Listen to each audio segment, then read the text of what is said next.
Greetings, Japan fans. Today's show, we're going to talk about the difficulties of selling to Japanese buyers.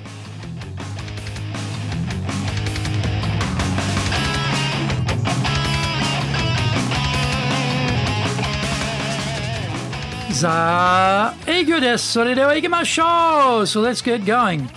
This is the fourth year of the Sales Japan Series podcast, and we are broadcasting around the world from the Beverly Hills of Japan, Minato-ku. It is Chic Central. I'm your host, Dr. Greg Story, your corporate coaching and training guide committed to your success, the president of Dale Carnegie Training Japan, the best-selling author, Japan Sales Mastery and Japan Business Mastery, and my new book, Japan Presentations Mastery, will be released shortly. In this podcast, I want to help you to survive COVID-19. Don't forget to subscribe and share this podcast with your family, friends, and colleagues. We are not being sponsored by Libsyn, but we value your privacy, which is why we have our podcast hosted by Libsyn, who, unlike many other podcast hosts, have a strict policy that does not allow access to your private information by anyone. Here is our daily podcast lineup on iTunes. Mondays, the Cutting Edge Japan Business Show. Tuesdays, the Presentation Japan Series. Every second Tuesday, the Business Tatsujin no Oshie Show. Wednesdays, the Sales Japan Series. Thursdays, the Leadership Japan Series. And every second Thursday, the Business Pro Podcast Show. Fridays, the Japan Business Mastery Show. And Saturdays, Japan's top business interviews. This is episode number 234, and today we're talking about why selling to Japanese buyers is so hard and what to do about it. So let's go! The buyer is king. This is a very common concept in Western economies, modern Western economies. We construct our service approach around this idea and try to keep elevating our engagement with royalty. After living in Japan for 36 years and selling to a broad range of industries, I have found in Japan the buyer is not king. In Nippon, the buyer is God. This difference unleashes a whole raft of difficulties and problems. My perspective is based on an amalgam of experiences over many decades, and I'm generalizing, of course. Not every buyer in Japan is the same, but those foreigners who know Japan will be nodding their heads in agreement. The most intelligent sales approach the West has come up with is consultative sales. This basic term gets bandied about in different ways and different times, but the fundamental concept is to uncover the buyer's needs through asking insightful questions and then determine if you can satisfy that need or not. By definition, if you use this methodology, you are intelligent. If you are going to sell to buyers from the world's third largest economy, where 50% of young people are university educated and is known for its advanced technology, then intelligent consultative selling is bound to be your go-to model. You will fail because God doesn't approve of our funky Western ways. In Japan, God expects a pitchfest. God does not brook questions from low-life salespeople. Instead, give your pitch, put it up, so the buyer can slam close the two barrels on the shotgun and then blast your pitch to pieces. Japan is a very conservative business climate where failure is not accepted and mistakes are not allowed. The Western CFO, sharpening the pencil and working out that a 5% defect rate is the most profitable construct, will get a big bonus and a promotion. Going to a zero defect rate is deemed too expensive and unnecessary. God doesn't accept any defects or mistakes in Japan. And to achieve that, the science of risk aversion has been taken to the ultimate heights of human possibility. The Japanese buyer wants to hear your pitch, then viciously attack it to satisfy themselves that they are eliminating any possibility of future problems from this supplier. I was working with a company exporting bark to Japan as part of the gardening boom. It had to be clean, no pebbles, sand, or twigs, just plain bark. The foreign supplier breezily rang to tell me the shipment had missed the boat, but no problems. It'll be on the next one.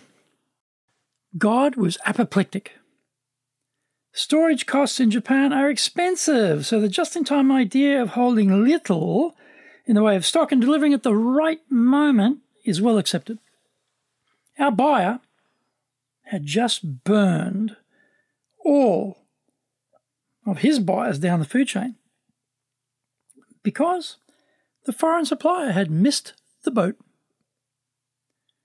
The Japanese buyer's trust, built up over many years with his client base, had been broken. In Japan, that trust is almost impossible to rebuild. Find out more when we come back from the break.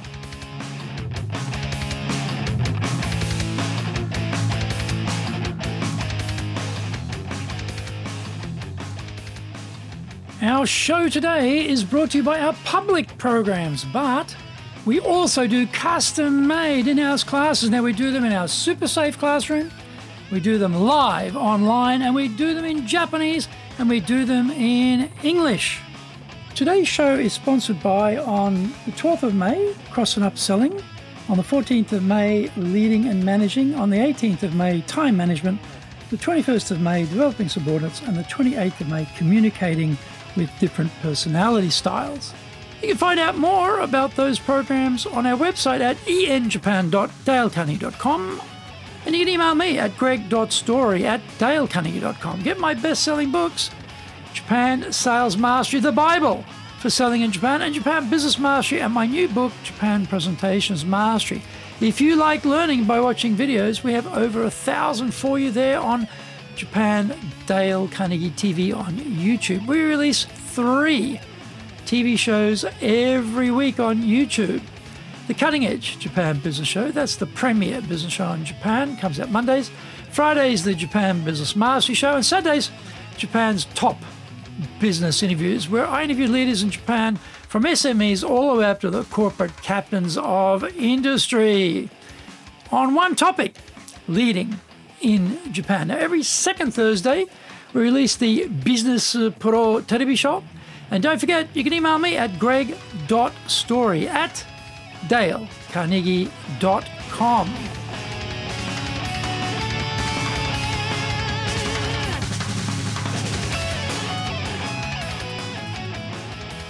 Welcome back.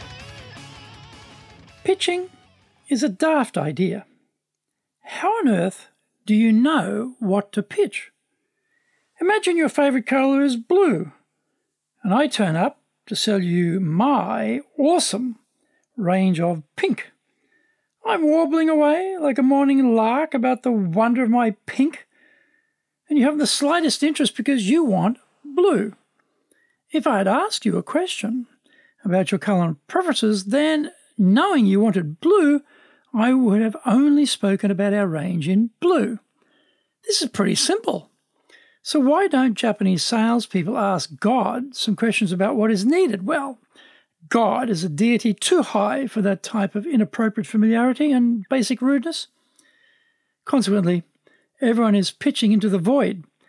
The cunning antidote to this God-induced pitch problem is to have a well-crafted credibility statement. For example, we're experts in soft skills training for adult learners.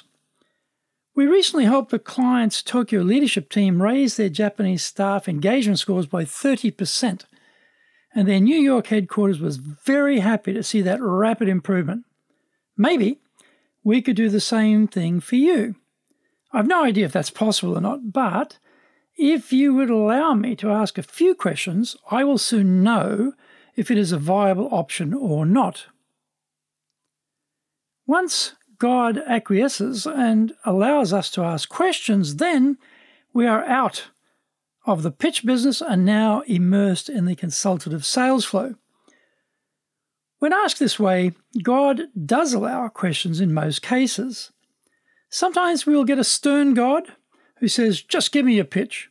We comply because you cannot deny God, but mentally we know we should down that lukewarm, cheap, bitter green tea and head for the door because there won't be any sales here today. Knowing what a client needs is the key enabler to craft a sales presentation tailored to that particular buyer, which resonates, excites, and satisfies. God just needs some nudging to get religion about consultative sales. When you have your next sales meeting with a Japanese buyer, mentally picture you as sitting down with God and act accordingly. Be comfortable with formality, silence, hierarchy, and sit up straight. Politely pull the velvet curtain back on your beautifully polished and well-practiced credibility statement and wait for, yes, you may ask me some questions. Don't say one word after you ask your question, even if it is killing you. Sit there in silence until you get an answer. God likes to think about it and is in no hurry.